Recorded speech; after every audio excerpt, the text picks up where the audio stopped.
I'd planned a full birthday party for my 70th. But when the candles went out, I discovered a truth that forever changed the meaning of family. Subscribe to hear stories that can't be forgotten. I wake up every day at 5 in the morning, not because I have to, but because my body still carries the weight of the years when I couldn't afford to sleep in. For decades, it was the shouts of children asking for breakfast, uniforms to iron, lunch boxes to pack. Today, the silence of the house wakes me with the same punctuality. My life has always been simple. A small 2-bedroom house with a wooden porch where I grow marigolds and basil. The walls hold yellowed photographs, smiling faces from a time when we were a real family. We didn't have much money, but the table was never empty. I'd stretch the beans with water when necessary, cut the cake into smaller pieces so everyone could have a taste, mend clothes until they were more patches than original fabric. My husband died when the children were still small.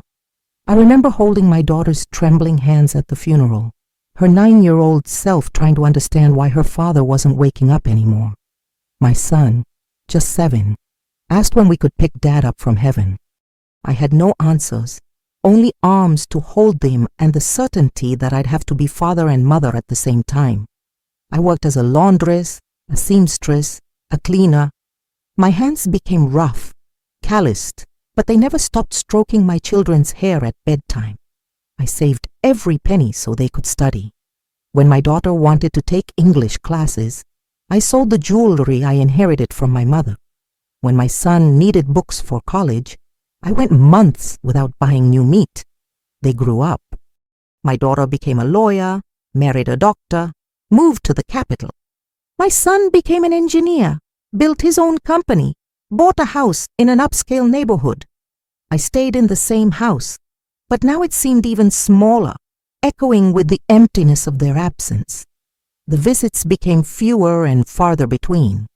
First they came on weekends, then only on holidays.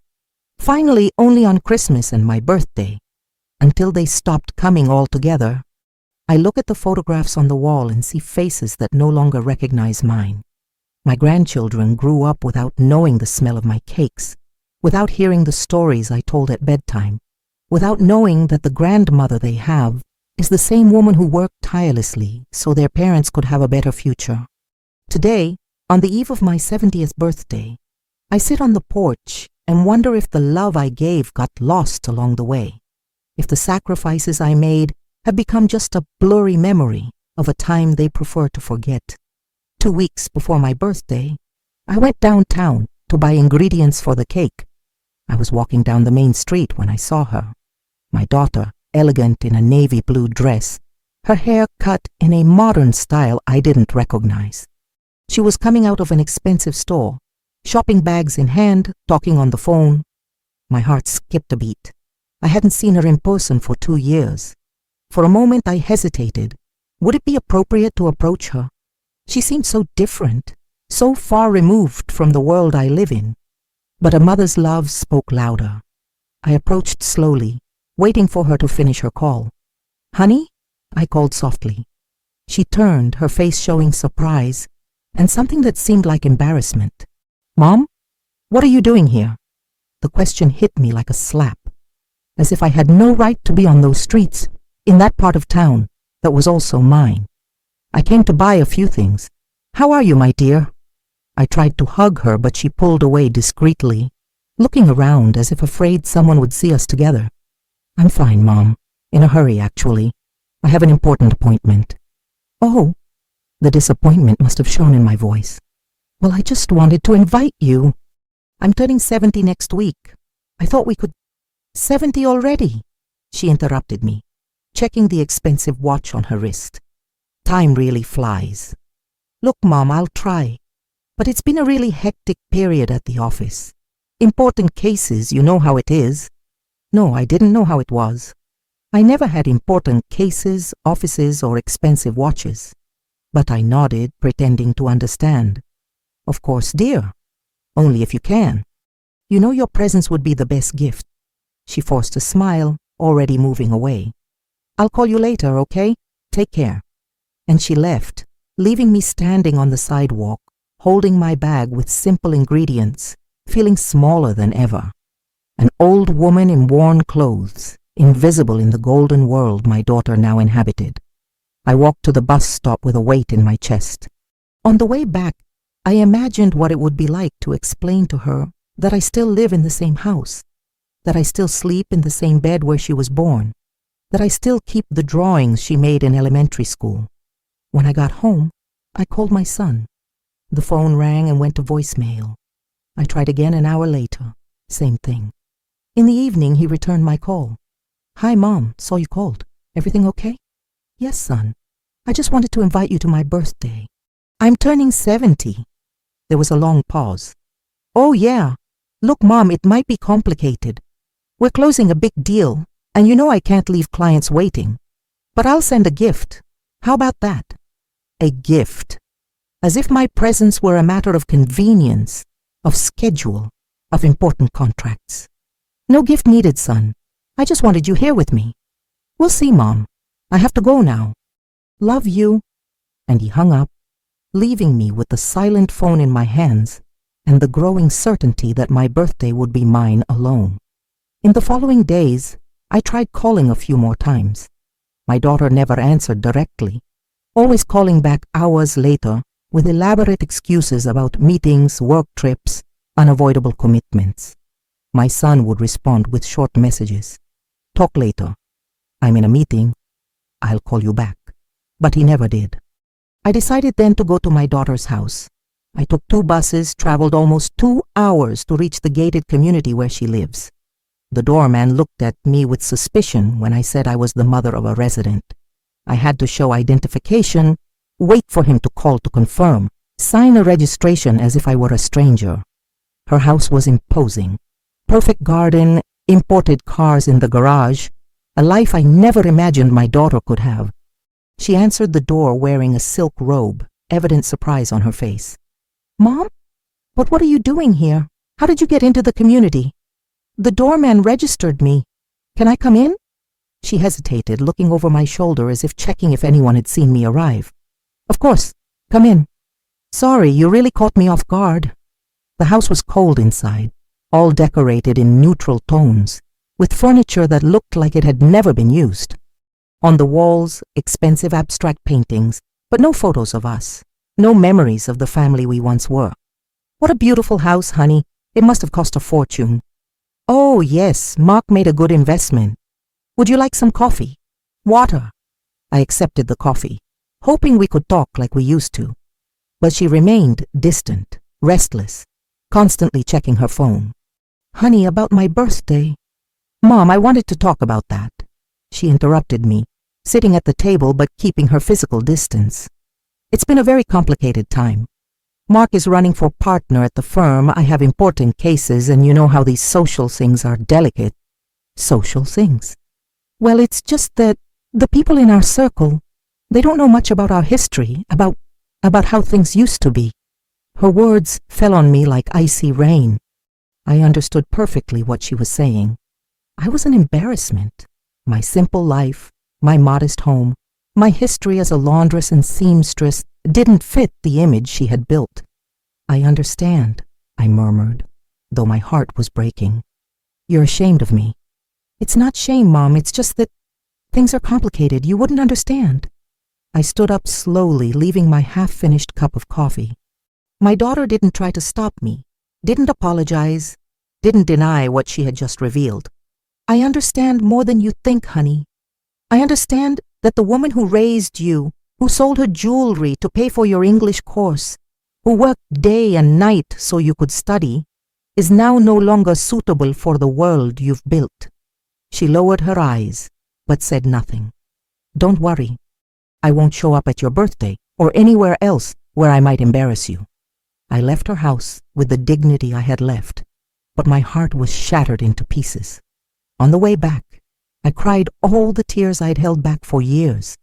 In the days following the awkward visit, a heavy sadness settled in my home. It was as if all the color had been drained from the walls, as if even the daisies on the porch had lost their shine. I found myself looking at old photographs and wondering where I had gone wrong, At what point the love I gave had turned into a source of shame. I tried to understand the world my daughter now lived in. I bought a society magazine at the corner store and flipped through pages filled with elegant people at expensive parties, charity events, company openings. Everyone seemed to be cut from the same mold. Perfect smiles, expensive clothes, lives without history, without scars, without the weight of a simple past. I imagined my daughter in those pages next to her doctor husband, posing for photographers, discussing topics I would never understand. And I, the woman who raised her, would be just an inconvenient footnote in her official biography. I called my son again, hoping he would be different. This time he answered, but I heard voices in the background, laughter, the sound of a party or social gathering. "Hi, Mom. Can you be quick? I have important clients here." "Son, I just wanted to know if you'll be able to come to my birthday, that's all." "Look, Mom." He lowered his voice, probably moving away from the guests. "Let me be honest with you. This period is very delicate for me professionally. I'm trying to close deals with very influential people, and you know how first impressions are important. And I would harm your impression? It's not that, Mom. It's just that, well, our family has always been too simple, right? And these people, they come from a different world. It wouldn't be comfortable for anyone. Too simple." The words echoed in my head for hours after he hung up. I, who had considered our simplicity a virtue, now discovered it was seen as a flaw, as something to be hidden. That night, I sat on the porch and looked at my neighbor's house, Mrs. Celeste, a widow like me, poor like me, but who always smiled when we met. I thought about the neighbors on the street, simple people who greeted me warmly, who asked about my health, who worried when they didn't see me for a few days. Had I raised two strangers? Had I, by investing so much in their education and future, forgotten to teach them about gratitude, about remembering where we came from? I began to understand that my children wouldn't only not come to my birthday, but that I had been officially erased from their lives. It wasn't just physical absence. It was a denial of my very existence. They had created edited versions of themselves, where I didn't fit, where our history had no place. I picked up the phone and thought about calling them one more time, about begging, about promising I'd be discreet, that I wouldn't embarrass them. But my dignity spoke louder. If I wasn't welcome in the life I had built for them, at least I wouldn't humiliate myself by begging for scraps of affection. I put the phone away and decided I would celebrate my birthday alone. If they were ashamed of the woman who raised them, I would celebrate alone the life I had lived, the sacrifices I had made, the love I had given, even if it wasn't reciprocated. The week of my birthday arrived with a melancholy I had never felt before. It wasn't just the sadness of loneliness, but the deep pain of realizing that the love given can be rejected, that the sacrifices made can be forgotten as if they never happened. I started preparing my cake alone, following the same recipe I used when they were children. Chocolate cake with Brigadeiro frosting, their favorite. As I mixed the batter, memories flooded back with devastating force. I remembered the first time my daughter had a high fever. She was only 3 years old, and I spent the entire night by her bedside, changing cold compresses, humming softly to calm her. The next day, I missed a day of work and consequently a day's pay, but I didn't care. The relief in her little eyes when the fever subsided was worth any sacrifice.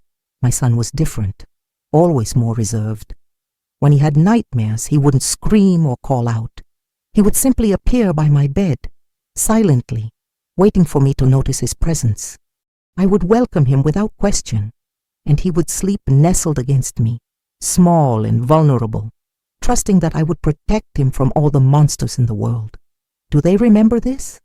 Do they, in their luxurious apartments, ever stop to think about the woman who gave up her own dreams to fulfill theirs? I remembered Christmases with no money, when I made toys with my own hands. Rag dolls for her, wooden trucks for him. They played with those simple gifts with more joy than I see in kids today surrounded by expensive toys. Back then, I felt guilty for not being able to give them more. Now I realize what I gave was infinitely more valuable: time, presence, unconditional love. When my daughter wanted to dance ballet, I sewed her costume by hand, staying up all night to make it perfect. When my son wanted to learn guitar, I sold my wedding band to buy the instrument. Each sacrifice seemed small compared to the happiness etched on their faces. They grew up believing they deserved everything, that love was an earned right, not a daily gift. Perhaps I was wrong to never tell them the price of my sacrifices. I protected them from life's harshness in such a way that they didn't learn to appreciate what they received. Now, as I put the cake in the oven, I wondered if I had been a good mother or just a mother who gave too much. If, in trying to give them everything, I had forgotten to teach them about giving. The phone rang, and my heart leaped. For a moment I thought it was one of them, regretful, asking to come for my birthday. But it was Mrs. Celeste, the neighbor. "Honey, I heard you have a birthday coming up. How about I bring over some coffee and we celebrate together?" Her words warmed my heart. A stranger cared more about me than my own children. "That would be wonderful, Mrs. Celeste. I'm making chocolate cake. Then I'll bring the strong coffee just the way you like it." When she hung up, I realized I might not be as alone as I imagined. Perhaps family wasn't just about sharing the same blood, but about those who choose to stay, who care, who celebrate our existence instead of denying it. The cake came out of the oven, filling the house with the same sweet aroma of my children's childhood. But this time, it would be shared with someone who genuinely wanted to be present. On my birthday, I woke up with a strange sense of peace. I had cried so much in the preceding days that no tears were left, only a serene acceptance of what my life had become. I tidied the house, laid out the embroidered tablecloth, and prepared the special breakfast I always made on important occasions. Around 10 in the morning, Mrs. Celeste arrived with a thermos of coffee and a bouquet of flowers picked from her own yard. They weren't expensive florist roses, but simple daisies and wildflowers she cultivated with care. "Happy birthday, dear. 70 years of a blessed life." She hugged me sincerely, and in that moment, I felt more loved than I had in years. We were having coffee and laughing at old stories when the doorbell rang. My heart skipped a beat. Could it be possible that one of my children had come to surprise me? I opened the door and found myself facing a young, elegant woman I didn't immediately recognize. "Are you Dr. Luciana's mother?" she asked hesitantly. My daughter's name was Luciana, but it had been so long since I'd heard anyone refer to her by name that it almost sounded strange. "Yes, I am. Who are you?" "My name is Carla. I work in Dr. Luciana's office. May I come in? I have something important to tell you." I invited her in, intrigued. Mrs. Celeste discreetly said she'd be back later and left, leaving us alone. Carla sat in the living room and looked around, observing the photographs on the walls, the simplicity of the furniture, the welcoming atmosphere of the house. "You don't know me," she began, "but I know your story. Dr. Luciana, she's told me about you a few times." My heart sped up. Was my daughter talking about me at work? What did she say? Carla hesitated as if choosing her words carefully. She said she was raised solely by her father, that her mother abandoned them when she was little, that she grew up in a wealthy family, went to private schools, and never went without. The world seemed to crumble around me. My own daughter had created a completely different story about her childhood, a version where I didn't exist, where our simple life had been replaced by a fantasy of privilege. "But that's not true," I murmured, my voice weak. "I know. That's why I'm here." Carla leaned forward. "Yesterday, Dr. Luciana received a call at the office. It was about you, about your birthday. She hung up quickly and told her colleagues it was a mistake. Someone had the wrong number. But I heard perfectly. It was you on the other end of the line." Tears began to stream down my face. The pain of rejection was replaced by an even greater humiliation. My daughter not only denied me as her mother, but had created an entire narrative where I didn't exist. "Why are you telling me this?" I asked. Because my mother died when I was 15. She was a cleaner, working 3 shifts to support me. I'd give anything for one more day with her, to hug her one more time, to tell her I'm proud of who she was. Carla wiped her own eyes. And when I see someone denying their own mother out of shame, it makes me furious. She pulled an envelope from her purse. I brought some photos I took from Dr. Luciana's office. Photos she keeps in her desk drawer away from everyone's eyes. Photos from when you were a family. I opened the envelope with trembling hands. They were old photographs, some of which I didn't even know existed. My daughter as a child in my arms, my son playing in our backyard, all of us together in the few moments of leisure we could afford. She keeps these photos, but hides them from everyone, as if you were a dirty secret from her past. The revelation hit me like a lightning bolt. My daughter hadn't forgotten me. She remembered she kept our memories, but she chose to deny them publicly. The pain of rejection turned into a deep indignation. Carla got up to leave, but before she did, she told me, "You deserve to know the truth, and your daughter needs to know that there are people who know this truth." When she left, I was alone with the photographs spread out on the table, feeling a mixture of pain and determination growing inside me.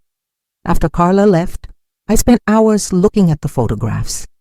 Each image told a story my daughter had chosen to erase. Each smile captured by the camera was proof of the love she now denied. The pain of the revelation slowly transformed into something different, a righteous indignation, a need to reclaim my dignity. I picked up the phone and called my daughter. She answered on the 3rd ring, her voice impatient. "Hello? Luciana, it's me, your mother, the one you say died when you were little." There was a long silence on the other end of the line. Then her voice, low and tense. "What are you talking about?" "I'm talking about the lie you told your work colleagues. The made-up story about being raised solely by your father, about growing up in a wealthy family. I'm talking about how you erased me from your official biography." I heard her heavy breathing, and I imagined her desperation realizing she'd been caught. "Mom, I can explain." "Explain what? That you're so disgusted by the woman who raised you that you preferred to invent she was dead? That our simple life is a source of such shame that you needed to fantasize a childhood of privilege? That's not it, Mom. You don't understand how my world works. Your world." My voice came out louder than I intended. "The world I built for you with the sweat of my brow, working as a laundress to pay for your education. The world that only exists because I gave up everything for you. Please, lower your voice. I'm at the office." "Oh, of course." "Heaven forbid your colleagues discover you have a real mother, a living mother, a mother who sacrificed for you." There was a pause, and when she spoke again, her voice was cold, distant. "What do you want, Mom? Money? You want me to support you? Is that it?" The question hit me like a punch to the gut. She really believed I was emotionally blackmailing her, that my love was transactional. "I want you to acknowledge me as your mother. I want you to stop denying me, being ashamed of me. I want some respect for the woman who dedicated her entire life to you. And what if I can't do that? What if it harms my career, my marriage, my social life?" The question left me speechless. She was clearly saying her public image was more important than our relationship. "Then you're choosing between me and your life of lies. Is that it?" "It's not a life of lies, Mom. It's the life I built. And you'll never understand that because you've never left this small world you live in." Her words were like daggers. The small world I lived in was the same world where I raised her, where I protected her, where I loved her unconditionally. "All right, Luciana. You've made your choice. Now I'll make mine." "What does that mean?" "It means if you want me to be dead in your story, then I'll be dead to you in reality. From today on, you have no mother. You got what you wanted." "Mom, don't be dramatic." I hung up the phone before she could finish the sentence. My hands were trembling, my heart was pounding erratically, but for the first time in months, I felt in control of the situation. I immediately called my son. When he answered, I got straight to the point. "Your brother, Did you also create an edited version of our family to impress your important clients? There was an awkward pause. Mom, what are you talking about? I'm asking if you're also ashamed of me, if you also hide me from people in your social circle. Mom, it's not like that. Then why have you never introduced me to any of your friends? Why have you never invited me to any social events? Why do you never show up here with your wife and kids? He sighed deeply. Because it's complicated, Mom. You wouldn't understand. I understand perfectly.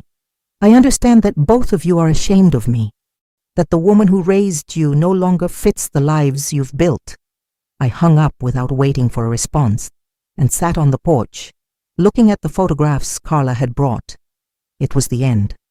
After 70 years of life, I had lost both my children. Not to death, but to something worse, to shame and denial. In the days following the confrontation with my children, a strange calm settled over me. It was as if, after years of carrying the weight of silent rejection, I had finally laid all my cards on the table. There were no more expectations to be frustrated, no more illusions to be shattered. Donna Celeste came to visit me every afternoon that week. She noticed the change in me but didn't ask intrusive questions. She simply sat beside me on the porch, knitting in silence while I watered the plants, or just contemplated the movement of the street. On Thursday, she brought a surprise. Her granddaughter Julia, an 8-year-old girl with curious eyes and a wide smile. Grandma Celeste said today is the day to meet the auntie with the pretty flowers, the girl said, pointing to my marigolds. She spent the whole afternoon playing in my yard, asking questions about the plants, asking to help water them. When it was time to leave, she hugged me tight and said, "Can I come back tomorrow, Auntie?" That night, for the first time in weeks, I slept peacefully. On Friday, Carla appeared at my door again, but this time she wasn't alone. With her were 2 other young women, colleagues from my daughter's office. "Mom," Carla hesitated. "You never told us your name." "Helena," I replied, inviting them in. "Donna Helena, these are Paula and Mariana. They also work with Dr. Luciana." The 2 women seemed embarrassed but determined. Paula, a dark-haired woman in her 30s, was the first to speak. "Donna Helena, after Carla told us the truth about you, we haven't been able to look at Dr. Luciana the same way." Mariana, younger, added, "My mother is simple too, Donna Helena. She's a hairdresser in the countryside, and I'm proud to tell everyone where I come from." "Why are you telling me this?" I asked, genuinely curious. "Because something happened at the office yesterday," Carla explained. Dr. Luciana was talking to an important client about family, values, those things lawyers like to talk about to seem integritus. She repeated the same old story. Wonderful father, mother who died young, privileged childhood. Paula continued. Then I couldn't stand it. In front of the client, I asked, "Doctor, how did your mother die again?" She was speechless, stammered something about an accident, but the client noticed something was off. "And it didn't stop there," Mariana added. The client himself commented that it was strange she'd never mentioned being an orphan, considering they've worked together for 2 years, and she always talked about her family. Carla smiled. Dr. Luciana left the office early yesterday. She was visibly shaken. I think she realized her lies are starting to crumble. I listened to it all in silence, feeling a strange mix of satisfaction and sadness. Satisfaction to see that my daughter was starting to reap the consequences of her lies. Sadness that it had come to this point. "And your son?" Paula asked. "Carla told us you have 2 children." "I do," I replied. "But it seems he's also ashamed of me." "Have you thought about going after him? So I can be humiliated again? Or to find out if he really thinks like his sister?" Mariana suggested. "Sometimes people act out of cowardice, not malice. Maybe he's just following her lead." As they left, I mulled over Mariana's words. Could it be that my son was just being influenced by his sister? Or was it wishful thinking from a desperate mother? That night I sat on the porch with my phone in my hands for over an hour, debating whether to call him. In the end, I put the phone away. If he wanted to find me after our last conversation, he knew where to look. Saturday morning, I was watering my plants when I heard a car pull up in front of my house. I looked over the fence and saw my son getting out of a black BMW, his face tense, his movements hesitant. Behind him, an elegant woman I recognized as his wife, and 2 children who looked about 10 and 12. My grandchildren. I was seeing them for the first time in my life. He stopped at the gate, not opening it, as if still deciding if he really wanted to come in. Mom? Yes. Can I talk to you? I opened the gate without a word. They came in, the boys looking around with curiosity, his wife visibly uncomfortable with the simplicity of my home. We sat in the living room, a heavy silence hanging over us all. Finally, my son began to speak. Mom, I need to apologize. I waited for him to continue. Yesterday I met with Luciana. She was completely hysterical. Said you found out about the stories she makes up about our family. And you? Do you make up stories about me too? He lowered his head. I don't make them up, but I omit. I don't talk about you to people at work. I don't tell them where I come from. Why? Out of cowardice, he admitted, meeting my eyes. Out of fear they'll judge me differently. Out of fear they'll think I don't deserve to be where I am. His wife shifted uncomfortably in her chair. One of the boys, the younger one, asked, Dad, is this our grandma? There was a long pause before he answered, Yes, son, this is your grandmother. Why have we never come here before? The child's innocent question echoed through the room like a gunshot. My son swallowed hard before replying. Because Dad was a coward. Because he was afraid you'd see that Grandma wasn't rich like the other grandmas, you know. The older boy looked around the room, taking in the photographs, the simple furniture, the crocheted curtains. But she seems nice, and the house smells good, like cake. I smiled for the first time in weeks. That's because I made chocolate cake earlier today. Would you like to try some? They both nodded enthusiastically, but glanced at their father for permission. He nodded and I led them into the kitchen. As they ate the cake, they asked questions about everything, the plants, the photos on the wall, why I lived alone, if I knew how to make other sweets. I answered them all with affection, feeling my heart warm again. When we returned to the living room, my son was crying. Mom, I've been a terrible son. No, I said, sitting beside him. You were a son who lost his way, who confused gratitude with shame, who thought denying the past would make him more worthy of the present. How can you forgive me? Because you're here, because you brought my grandsons to meet me, because you had the courage to admit your mistakes. His wife, who had been silent until then, finally spoke. Mrs. Helena, I apologize too. I knew about you, but I never insisted that we come visit. I was prejudiced too. The important thing is that you're here now, I replied. My son stood up and hugged me tightly, like he hadn't since he was a child. Mom, I want you to come over for dinner next Sunday. I want to introduce you to our friends as the brave woman who raised me, who worked day and night to give me an education, who taught me everything I know about perseverance and dignity. Tears streamed down my face. And Luciana? Luciana will have to decide what's more important, the opinions of others or the mother who loves her unconditionally. I've already made my choice. The younger boy came up to me and asked, Grandma, can I sleep over someday? Of course, my love. I can teach you how to bake, how to take care of plants, how to embroider, and tell stories. All the stories you want to hear. In that moment, looking at my grandsons, feeling my son's embrace, being accepted by his wife, I knew that not all was lost. True love can be denied, it can be hidden, but it never dies.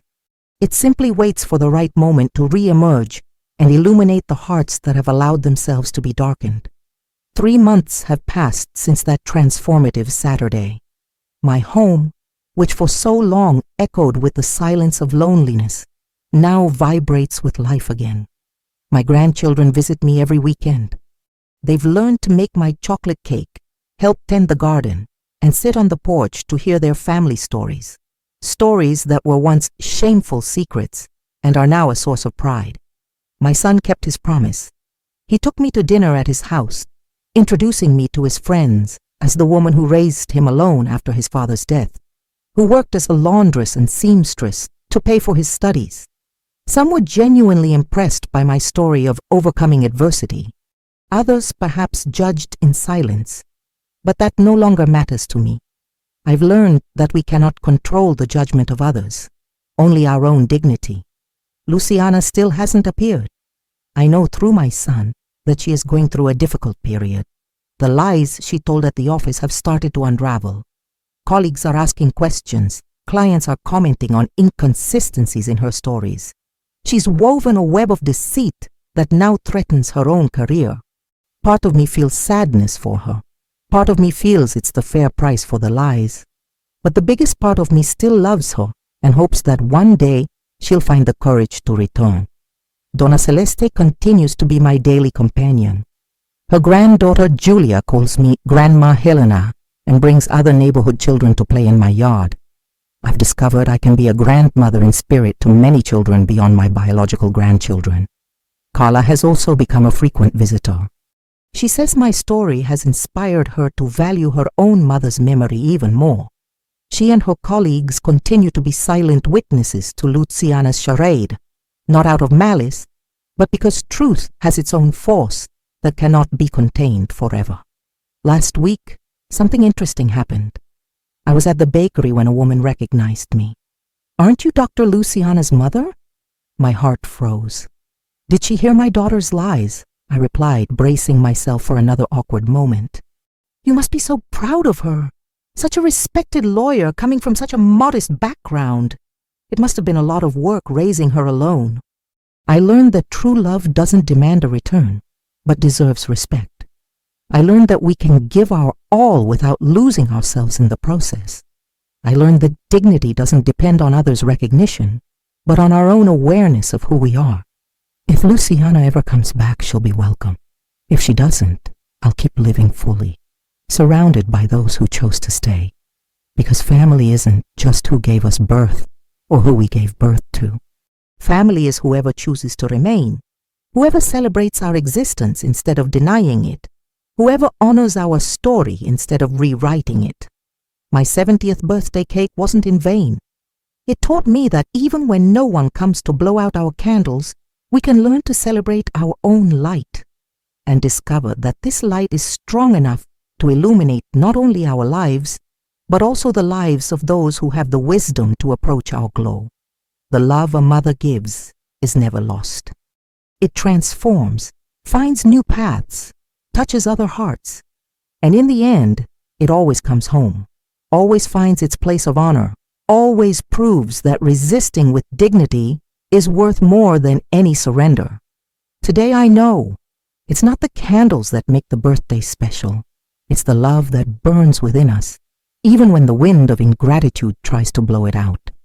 If this story touched your heart, subscribe and share so more people can hear what should never be forgotten. How many mothers like Helena do you know? Comment below and help keep alive the stories that deserve to be remembered.